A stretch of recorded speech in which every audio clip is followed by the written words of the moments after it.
علی بن حمزہ کا بیان ہے کہ میرا ایک دوست بنی امیہ کی حکومت کے کاتبوں میں سے تھا۔ ایک دن اس نے مجھ سے کہا کہ تم امام جعفر صادق علیہ السلام سے میری ملاقات کرا دو۔ میں نے امام جعفر صادق علیہ السلام سے اس کا ذکر کیا۔ امام نے فرمایا کہ تم اسے یہاں لے آؤ۔ میں اسے لے کر امام علیہ السلام کی خدمت میں حاضر ہوا۔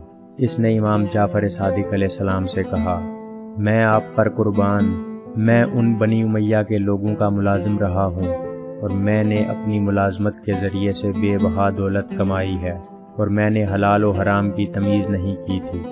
امام جعفر صادق علیہ السلام نے فرمایا، سچ کہتے ہو، اگر بنی امیہ کو ایسے آدمی نہ ملتے جو ان کے کاتب بنے اور ان لوگوں کے لیے خراج اکٹھا کریں اور ان کے لیے جنگ میں حصہ لیں تو انہیں ہمارے حقوق چھیننے کی جرات ہی نہ ہوتی۔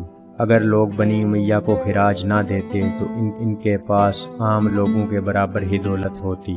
پھر اس شخص نے کہا، کیا اس سے نکلنے اور عہدہ بر ہونے کی آپ کے پاس کوئی ترکیب موجود ہے؟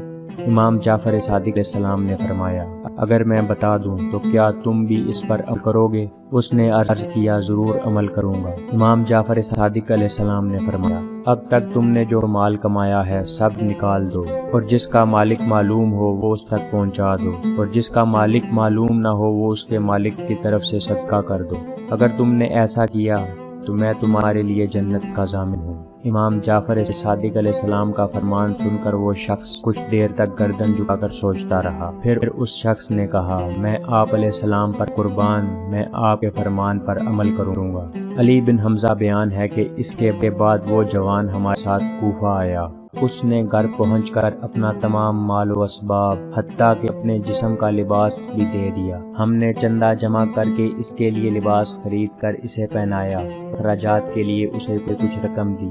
چند ماہ بعد وہ جوان بیمار ہوا۔ ہم اس کی عیادت کے لیے جاتے رہے۔ ایک دن پہنچے تو اس پر نزع کا عالم طاری تھا۔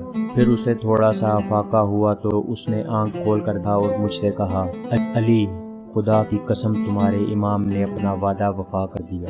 اس کے بعد اس کا انتقال ہو گیا۔ ہم نے اس کی تجہیز و تکفین کی۔ یہاں سے فارغ ہو کر میں امام جعفر صادق علیہ السلام کی خدمت میں حاضر ہوا تو امام جعفر صادق علیہ السلام نے مجھے دیکھ کر فرمایا، اے علی، ہم نے تمہارے دوست سے کیا ہوا وعدہ پورا کر دیا ہے۔ میں نے کہا، آپ علیہ السلام نے سچ فرمایا۔ اس نے بھی اپنی موت کے وقت اس کی تصدیق کر دی تھی۔